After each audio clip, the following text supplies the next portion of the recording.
যুবদল মহানগর দক্ষিণের সংগ্রামী আহ্বায়ক, সাবেক ছাত্রনেতা, কারা নির্যাতিত যুবনেতা খন্দকার এনামুল হক এনাম।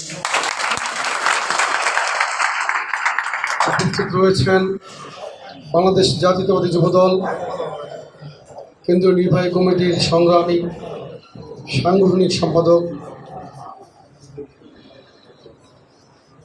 ঢাকা মহানগর পশ্চিম ছাত্রদলের সাবেক সভাপতি, রাজপথ থেকে বেড়ে ওঠা নেতৃত্ব কামরুজ্জামান জুয়েল।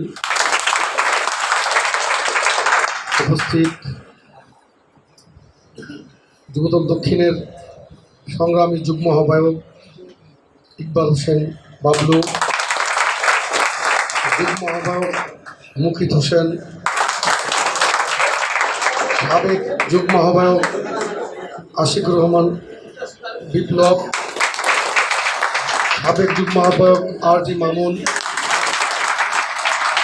জাতীয়তাবাদী ছাত্রদল কেন্দ্রীয় নির্বাহী কমিটির জাতীয়তাবাদী ছাত্রদল কেন্দ্রীয় সংসদের 2 জন যুগ্ম সাধারণ সম্পাদক, ত্যাগী ছাত্রনেতা মনির ইসলাম সোহাগ এবং মহসিন বিশ্বাস সহ যাদেরকে উপলক্ষ করে আজকের এই মত বিনিময় সভা, বিশেষ করে ঢাকা মহানগর দক্ষিণের বিভিন্ন ওয়ার্ড এবং থানা মহানগরী নেতৃবৃন্দ,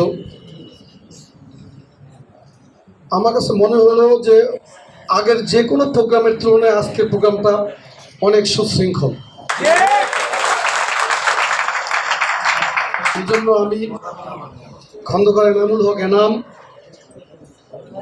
এবং সদস্য সচিব স্নেহভাজন রবিউল ইসলাম নয়নকে ধন্যবাদ জানাচ্ছি। যুবদল ঢাকা মহানগর দক্ষিণকে